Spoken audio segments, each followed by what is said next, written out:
அனைத்து நண்பர்களுக்கும் வணக்கம். உங்கள் ஆஸ்ட்ரோ பழனிசுவாமிகள் பேசுகிறேன். இந்த காணொளியில தனுசு ராசிக்கு சனி வக்ர பெயர்ச்சி பலன்களை பார்க்கலாம். இந்த சனி பகவான் ஆண்டுக்கு ஒரு 140 நாட்கள் வக்ரமாகும். இந்த வருஷம் ஜூலை 13ஆம் தேதியிலிருந்து நவம்பர் 27 வரை சனி பகவானுடைய வக்ர காலம். இந்த வருஷம் ஒரு 137 நாட்கள் சனி வக்ரமாக செயல்படும். இந்த சனி பகவானுடைய வக்ர பெயர்ச்சி என்பது முக்கியமானது. தொழில் காரகன், அதே போல ஆயுள் காரகன் என்று சொல்லப்படக்கூடிய இந்த சனி வக்ரமாகிறதுனால என்ன மாதிரியான பலன்கள் ஏற்படும் என்பதை பற்றி இந்த பதிவுல நம்ம பார்க்கலாம். குறிப்பா தனுசு ராசிக்கு இப்போ 4ஆம் இடத்துல சனி இருக்கு, அர்த்தாஷ்டம சனியாக இருக்கு. இந்த சனி வக்ரமாகுதுன்னு ரிவர்ஸ்ல தான் செயல்படும். ஆனா 3வது இடத்துக்கு வருதா, 3ஆம் பாவகத்துக்கு வருதான்னா இல்ல. அந்த 4ஆம் பாவகத்திலேயே ஏறத்தாழ சனி பகவான் ஆடி மாசம் முழுக்கவே பாத்தீங்கன்னா உத்திரட்டாதி 2ஆம் பாதத்துல இருக்கும். ஆவணியில உத்திரட்டாதி 1ஆம் பாதத்துக்கு வருது. நட்சத்திரத்துலதான் பின்னோக்கி வருது. அதனால பாத்தீங்கன்னாக்க இந்த சனி 4ஆம் இடத்திலே தான் இருந்து வக்ரமாகுது. இந்த சனி பாவ கிரகம். பொதுவாகவே ஒரு கிரகம் வக்ரமானால் உக்கிரமாக செயல்படும், போர்ஸ்ஃபுல்லா செயல்படும், தன்னுடைய காரகத்துவங்களை அதிகப்படுத்தியே செய்யும். அந்த வகையில பாத்தீங்கன்னாக்க 4ஆம் பாவகத்தில் இருக்கக்கூடிய சனி பகவான் வக்ரமாகிறார்னா 2ஆம் அதிபதியாகவும் 3ஆம் அதிபதியாகவும் வரக்கூடிய சனி இந்த 2ஆம் பாவகம் 3ஆம் பாவகத்தின் ஆதிபத்திய பலன்களை 4ஆம் பாவகத்தின் வழியாக செய்யும். அப்போ எந்த மாதிரியான முயற்சி ஸ்தானாதிபதியாக சனி வரார் இல்லையா, எந்த மாதிரியான முயற்சிகளை முன்னெடுக்கலாம் அப்படின்னாக்க குறிப்பா 4ஆம் பாவகம் வீடு, வாகனம், சொத்துக்கள் இது சம்பந்தமான முயற்சிகள் சாத்தியமாகும். அந்த முயற்சிகளை நீங்க எடுக்கலாம். இந்த காலகட்டத்தில் அது சாத்தியமாகும், ஒர்க் அவுட் ஆகும். இந்த தனுசு ராசிக்கு இந்த சனி வக்ரமாகிறது மாறி போகும் வாழ்க்கை என்றே சொல்லலாம். வேலை மாற்றம், தொழில் மாற்றம் ஏற்படக்கூடிய வாய்ப்பு உண்டு. புதிய முயற்சிகளை செய்வீங்க, அந்த புதிய முயற்சிகளால் வெற்றிகள் உண்டு. சில பேர் தொழிலை, கடையை மாற்றக்கூடிய வாய்ப்புகள் இந்த காலகட்டத்தில் ஏற்படும். சில பேருக்கு வீடு மாற்றம் ஏற்படும். மொத்தத்துல மாறி போகும் வாழ்க்கை என்றே சொல்லலாம். இந்த சனி தொழில்காரகன். அந்த அடிப்படையில பெரும்பாலானோருக்கு இடமாற்ற சிந்தனைகள் இருக்கும், இடமாற்றங்கள் ஏற்படும். அந்த இடமாற்றம் சில பேருக்கு பாசிட்டிவாகவும் இருக்கும், சில பேருக்கு நெகட்டிவாகவும் இருக்கும். இதுதான் இந்த சனி வக்ரமாகிறது ஒவ்வொருத்தருக்கும் ஒவ்வொரு விதமாக தான் செயல்படும். பொதுவாக சொல்லணும்னாலையும் இது 2ஆ பிரிச்சுக்கலாம். ஒண்ணு பாத்தீங்கன்னாக்க உங்க சுய ஜாதகத்துல எடுத்து பாருங்க. உங்க சுய ஜாதகத்துல சனி வக்ரம் பெற்றிருந்தால் உங்களுக்கு ஒரு பாசிட்டிவான பலன்களாகவே இருக்கும். இடமாற்றம் உறுதியாக ஏற்படும், அல்லது பதவி உயர்வு ஏற்படும், அல்லது வேலையிலே டிபார்ட்மெண்ட் சேஞ்சஸ் கூட ஏற்படக்கூடிய வாய்ப்பு உண்டு, டிசைக்னேஷன் சேஞ்சஸ் ஏற்படக்கூடிய வாய்ப்பு உண்டு. உங்க ஜாதகத்துல சனி வக்ரம் ஆகலனாக உங்களுக்குமே பாத்தீங்கன்னாக்க ஒர்க் ப்ரெஷர் இருக்கும், டென்ஷன் இருக்கும், இடமாற்ற சிந்தனைகள் இருக்கும். ஆனா இடமாற்றம் செய்யக்கூடாது. இடமாற்றம் செஞ்சா என்ன ஆகும், வேலையை இழக்கக்கூடிய சூழ்நிலை வரும். இன்னொரு வேலை கிடைக்காம இருக்கிற வேலையை விடக்கூடாது. ஒர்க் ப்ரெஷரோட ஒர்க் பண்ற மாதிரி இருக்கும்.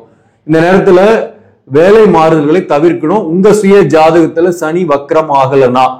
மேலும் நமக்கு நடக்கக்கூடிய தசாபுக்தியும் ஒரு முக்கியமான காரணி. அதாவது நம்ம லக்னத்தை பேஸ் பண்ணி 6ஆம் அதிபதியோட தசை அல்லது 8ஆம் அதிபதியோட தசை நடக்கலனாவே மேக்சிமம் உங்க ஜாதகத்துல சனி வக்ரம் ஆகலனா கூட பெரும்பாலும் பாதிக்கப்பட மாட்டீங்க. சப்போஸ் நமக்கு 6ஆம் அதிபதியோட தசையோ 8ஆம் அதிபதியோட தசையோ நடந்து சனியும் வக்ரம் ஆகலனா இந்த காலகட்டத்துல கோச்சாரத்துல சனி வக்ரமாகக்கூடிய இந்த ஜூலை 13ஆம் தேதியிலிருந்து நவம்பர் 27ஆம் தேதி வரை நீங்க வேலை மாறுதல்கள், தொழிலை விரிவுபடுத்துறது போன்றவற்றை தவிர்க்க வேண்டும். திடீர்னு வேலையை விட்டுட்டு கடைசியில கஷ்டப்படக்கூடாது. அதே போல சனி வக்ரமானவங்க மாறலாமான்னா உங்க ஜாதகத்துல சனிக்கு பக்கத்துல வான் போட்டிருக்காங்கன்னா பாருங்க, அது எந்த கட்டத்துல இருந்தாலும் சரி. அப்படிப்பட்டவர்களுக்கு இடமாற்ற சிந்தனை இருக்கு, புதிய முயற்சி செய்யறீங்கன்னா கிடைக்கும். தாராளமா கிடைச்ச பின்னாடி நீங்க மூவ் பண்ணுங்க, அது பெட்டராவே இருக்கும். பிசினஸ் பண்ணக்கூடியவர்களுக்கும் ஹார்ட் ஒர்க் பண்றதுக்கு ஏற்ற, உழைப்புக்கேற்ற ஊதியம் வரும், வருமானமும் வரும். வேலை பார்க்கறவங்களுக்கு ஆஸ் யூஷுவல் இன்கம்ன்றது வந்துகிட்டு தான் இருக்கும். பொதுவாகவே 4ஆம் இடத்துல சனி இருந்து வக்ரம் ஆகும்போது அந்த பாவகத்தை ஆக்டிவேட் பண்ணும், போர்ஸ்ஃபுல்லா இருக்கும் போது சொத்துக்கள் வாங்க நீண்ட கால திட்டங்களை போட்டிருக்கீங்கன்னா அந்த சொத்துக்கள் சம்பந்தமான ஆதாயங்கள் ஏற்படும். அதே போல இந்த காலகட்டத்தை பொறுத்தவரையிலும் பணம் வரும் ஏதோ ஒரு வகையில. குடும்ப வாழ்க்கையில கூட தனித்திருக்கக்கூடியவர்களுக்கு மறுமணத்திற்கான முயற்சிகள் செய்யறீங்க, மறுமணம் அமையக்கூடிய வாய்ப்புகள் உண்டு. அதே போல திருமணமே ஆகல நீண்ட காலமாக, தனியாவே போராடிட்டு இருக்கிறனாக சில பேருக்கு தனிமை மாறக்கூடிய வாய்ப்பு உண்டு. எதிர்கால வாழ்க்கை துணைவரை சந்திக்கக்கூடிய வாய்ப்பும் உண்டு. நல்லா பழகிட்டு இருந்தவங்க திடீர்னு உங்ககிட்ட ப்ரொபோஸ் பண்ணலாம். இந்த மாதிரி வந்து பாத்தீங்கன்னா நட்பு காதலாகலாம். உடல் நலத்துல ஆனா கவனம் செலுத்திக்கணும். உடல்நல சுகத்துல வந்து கவனம் செலுத்திக்கணும். ஹெல்த் இஷ்யூஸ் வரும். அதுவும் குறிப்பா வயதானவர்களுக்கு தான். ஒரு 50 வயதுக்கு மேல இருக்கீங்கன்னாக்க உணவு விஷயத்துல கவனம் செலுத்திங்க. அன்றாட வாக்கிங் போங்க. அதே போல மெடிடேஷன் பண்ணுங்க, யோகா பண்ணுங்க, மன அழுத்தம் இல்லாம பாத்துங்க. வேலை பார்க்கக்கூடியவர்களுக்கு ஒர்க் ப்ரெஷர் இருக்கும். அப்போ நீங்க வந்து ஒரு கூடுமான அளவுக்கு கொஞ்சம் ரெஸ்ட் எடுக்கிறதுக்கும் பாருங்க. அதுதான் வந்து நல்லது. உங்க ஜாதகத்துல சனி வக்கரமானாலும் சரி, வக்கரம் ஆகலனாலையும் ஒர்க் ப்ரெஷர்ன்றது இருந்துகிட்டு தான் இருக்கும். கடுமையா உழைக்கிற மாதிரி இருக்கும். இந்த சனி வக்கரம் ஆனவங்களுக்கு பாத்தீங்கன்னாக்க அலைச்சலா இருக்கும் இந்த நேரத்துல. ஆனா ஆதாயத்தை கொடுக்கும். ஒரு இடம் மாறுறது, ஒரு வீடு மாற்றம் ஏற்படுறது போன்றவையெல்லாம் ஏற்படும். இந்த தனுசு ராசிக்கு உறவுகளுடன் பகை, உங்களோடு பகைத்து கொண்டு போன சில உறவுகள் கூட உங்களை தேடி வரக்கூடிய வாய்ப்பு இந்த 3 மாசத்துல உண்டு. இந்த அர்த்தாஷ்டம சனியால சில உறவுகள் சில கருத்து வேறுபாடுகளோடு பிரிந்து போனவர்கள் உங்களை இடம் பேசக்கூடிய வாய்ப்புகள்லாம் ஏற்படும். அது வந்து பாத்தீங்கன்னா கணவன் மனைவி ரிலேஷன்ஷிப்பும் அடங்கும்.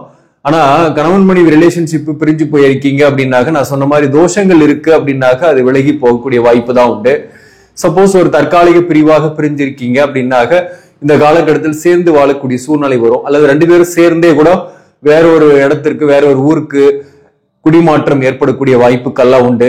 பொதுவாகவே தனுசு ராசியை பொறுத்தவரை மற்றவங்க என்ன சொல்லுவாங்களோ அப்படின்ற ஒரு கவலை தான். எதுலையுமே துணிந்து செயல்படுறதுக்கு முன்னாடி ஒரு சில விஷயங்கள்ல அவங்க யோசிக்கிற விஷயம் என்னன்னா, மற்றவங்களால் விமர்சிக்கப்படுவோமோ, அதை சொல்லிடுவாங்களோ, இதை சொல்லிடுவாங்களோ, இந்த உறவுகளால சில மன வருத்தங்களை அடைஞ்சிருப்பாங்க. கூட இருக்கக்கூடிய நண்பர்கள், உறவுகள், இவங்களால சில மன வருத்தங்களை கடந்த காலத்துல அடைஞ்சிருப்பாங்க.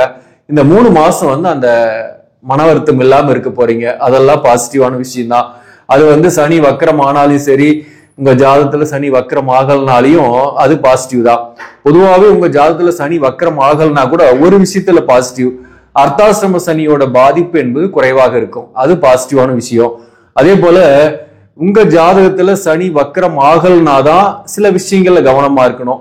ஒரு 3 மாசம் எல்லா விஷயத்தையும் போஸ்ட்போன் பண்றது நல்லது. வழக்குகள் இருக்கீங்கன்னா கூட கொஞ்சம் டிராக் ஆகும். அதே உங்க ஜாதகத்துல சனி வக்கரமா இருந்துச்சுன்னாக்க இந்த காலகட்டத்துல பாசிட்டிவாவே முடிஞ்சு போயிடும். வழக்கு கூட இருந்தா கூட அது முடிஞ்சு போயிடும். நீங்க ட்ரை பண்ற முயற்சிகளுக்கு எல்லாம் வெற்றி உண்டாகும். இப்படி பாசிட்டிவான விஷயங்கள் நிறையவே நடக்கிறதுக்கான வாய்ப்புகள்லாம் உண்டு. அதனால இந்த சனி வக்கரம் என்பது நீங்க போயிட்டு இருக்கக்கூடிய இந்த வாழ்க்கை பாதையை மாற்றக்கூடியதாகவும் இருக்கும். சில பேருக்கெல்லாம் நல்ல தசாபுக்தி நடக்குது. நம்ம ஜாதகத்திலயும் இந்த சனி வக்கரமா இருக்கு. இத்தனை நாளா பதவி உயர்வுக்காக போராடி இன்னுமே கிடைக்கலன்னு தவிச்சவங்களுக்கு இந்த காலகட்டத்தில் பதவி உயர்வு டக்குன்னு கிடைச்சிரும். சப்போஸ் அந்த நிறுவனத்துல கிடைக்கலன்னா வேற ஒரு நிறுவனத்துல போயிட்டு கூட அது பதவி உயர்வோ ஊதிய உயர்வோட ஜாயின் பண்ற வாய்ப்புக்கெல்லாம் ஏற்பட்டுடும். ஸோ மொத்தத்துல இந்த நேரத்துல நீங்க நிறைய எஃபோர்ட் போடுவீங்க. அந்த எஃபோர்ட்லாம் சக்சஸ் ஆகும். 2ஆம் அதிபதியாக வரக்கூடிய சனி வக்கரமாகிறதுனால பொருளாதார ரீதியாகவும் கொஞ்சம் பெட்டராகவே ஃபீல் பண்ற மாதிரி தான் இருக்கும். பெரிய அளவுக்கு பாதிப்பு கிடையாது. கேந்திரங்கள் இருக்கிறதுனால ஒர்க் பண்ற அளவுக்கு பணம் வரும். அது பிசினஸ் பண்ணக்கூடியவர்களுக்கு எந்த அளவுக்கு ஹார்ட் ஒர்க் பண்றீங்க, எந்த அளவுக்கு ஆர்டர் கம்ப்ளீட் பண்ணி கொடுக்குறீங்களோ அந்த அளவுக்கு வருமானம் எல்லாம் வரும். பெட்டராகவே இருக்கும். பிரச்சனை கிடையாது. இந்த சனி வக்கரம் என்பது பாத்தீங்கன்னாக்க அர்த்தாஷ்டம சனியோட பாதிப்பை சற்று குறைக்கும். அதனால உங்களுக்கு நன்மைகள் தான். அதனால பெரிய அளவுக்கு இந்த சனி வக்கர பயிற்சி என்பது துன்பம் இல்லை. இருந்தாலும் ரொம்ப பாசிட்டிவா யாருக்கு இருக்குன்னாக்க, உங்க ஜாதகத்துல சனி வக்கரமா இருக்கு, இவளால நீங்க ட்ரை பண்றீங்க, ஒரு முயற்சி செஞ்சு போராடி அது கிடைக்கல அப்படின்றவங்களுக்கு இந்த நேரம் பெஸ்டான காலகட்டம் கிடைச்சிரும். உங்க லைஃப் வந்து மாற்றங்கள் ஏற்படும். வேலையா இருக்கலாம், அது திருமணம் அமையாதவர்களுக்கு திருமணம் அமையக்கூடிய வாய்ப்பா இருக்கலாம். அல்லது ஒரு வீடு வாகனம் வாங்கணும், சொத்து வாங்கணும்ன்றவங்களுக்கு இந்த வாய்ப்பு கூடும். அதே போல சனி வக்கரம் ஆகாதவங்களுக்கு பாத்தீங்கன்னாக்க இன்னும் கொஞ்சம் இந்த 3 மாசம் சில விஷயங்களை போஸ்ட்போன் பண்ணணும். சொத்து வாங்குறது, வீடு வாங்குறது, அல்லது ஒரு வாகனம் வாங்குறது கூட இந்த 3 மாசம் போஸ்ட்போன் பண்ணுங்க. அதாவது சரியில்லாத ஒரு நபர்கிட்ட போய் மாட்டிக்கிட்டு முழிக்கக்கூடிய சூழ்நிலை ஏற்படும். இந்த நேரத்துல வீடு கட்ட ஆரம்பிக்கிறது, கன்ஸ்ட்ரக்ஷன் பண்றது போன்றவற்றை தவிர்க்கணும். யாருன்னாக உங்க ஜாதகத்துல சனி வக்கரம் ஆகல அப்படின்னாக்க அவங்களுக்கு கொஞ்சம் தடையா இருக்கும். இதை நம்ம 2 விதமா புரிஞ்சுக்கணும். உங்க ஜாதகத்துல சனி வக்கரம் ஆயிருந்தா இந்த காலகட்டம் இத்தனை நாளா நீங்க பட்ட கஷ்டம், இத்தனை நாளா நீங்க போட்ட எஃபோர்ட்டுக்கான பலன் இப்ப கிடைக்கும். உங்க ஜாதகத்துல சனி வக்கரம் ஆகலனாக்க நேர்வலுவோடு தான் இருக்க ஏதோ ஒரு கட்டத்தில் இருக்குன்னாக்க இந்த 3 மாசம் வந்து பாத்தீங்கன்னா நீங்க சில தடைகளாக இருக்கும், சில பிரச்சனைகள் வரும். அதனால பொறுமையா இருக்கணும். நாமளா போய் எந்த பிரச்சனையும் ஈடுபடாதவர்களும் நம்மளை நோக்கி பிரச்சனை வராது. வர்ற பிரச்சனையை கூட நம்ம ஒதுங்கி போயிட்டா எந்த பிரச்சனையும் இல்லை. அதனால லைஃப் வந்து ஸ்மூத்தா தான் போகும். நம்ம எடுக்கக்கூடிய டெசிஷனை பேஸ் பண்ணி தான் லைஃப் வந்து பாதிக்கிறதும் ஹாப்பியா இருக்கிறதும்.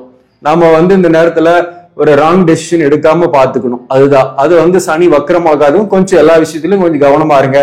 ஒரு வெல்விஷர் அல்லது ஒரு சான்றோர், படித்தவர், அனுபவஸ்தர்கிட்ட அறிவுரை கேட்டுட்டு செயல்படுத்துறது நல்லது. மேலும் இந்த காலகட்டத்தை பொறுத்தவரை தனுசு ராசி பொறுத்தவரை குடும்ப வாழ்க்கையை பொறுத்தவரையிலும் சிறப்பாக தான் இருக்கும், பெஸ்டாவே இருக்கும், பிரச்சனை கிடையாது. கருத்து வேறுபாடுகள் குறைந்துதான் காணப்படும். கணவன் மனைவி உறவு நிலை நல்லாவே இருக்கும். இந்த சனி வக்கர பயிற்சி மட்டும்தான் நம்ம இந்த பதிவுல பார்த்திருக்கிறோம். மற்ற கிரகங்களுடைய பயிற்சி வந்து நம்ம மாத பலன்கள் போடுறோம் பாருங்க. அதே போல ராகு கேது பயிற்சி, குரு பயிற்சி எல்லாம் ஏற்கனவே போட்டிருக்கிறேன். அந்த வீடியோக்கெல்லாம் இருக்கு நம்ம சேனல்லயே பாருங்க. அதே போல பாத்தீங்கன்னாக்க இந்த சனி வக்கர காலத்துல என்ன பரிகாரம் ஏதாவது செய்யலாமா அப்படின்னாக்க நீங்க முடிஞ்சா வந்து திருக்கொல்லிக்காடு போயிட்டு வரலாம். அதே போல நவகிரக வழிபாடு நன்மைகளை தரும். சனிக்கிழமை தோறும் காகத்திற்கு உணவு வச்சுட்டு சாப்பிடலாம், அல்லது கருப்பு எறும்புகளுக்கு அரிசி மாவு தூவிட்டு நீங்க உணவு இருந்தலாம், காலை உணவு. இதெல்லாமே உங்களுக்கு புண்ணியத்தை கொடுக்கும், நன்மைகளை கொடுக்கும். ஆக நண்பர்களே, இந்த பதிவு உங்களுக்கு பிடிச்சிருந்தாக லைக் பண்ணுங்க, இதை மற்றவர்களுக்கும் ஷேர் பண்ணுங்க. இன்னும் நம்ம சேனலை சப்ஸ்கிரைப் பண்ணாம பாக்குறவங்க சப்ஸ்கிரைப் பண்ணி கண்டினியூ பண்ணுங்க. இதன் மூலம் உங்களுக்கு ஒரு சரியான ஜோதிட தகவல்களும் ஆன்மீக தகவல்களும் கிடைக்கும். நன்றி, வணக்கம்.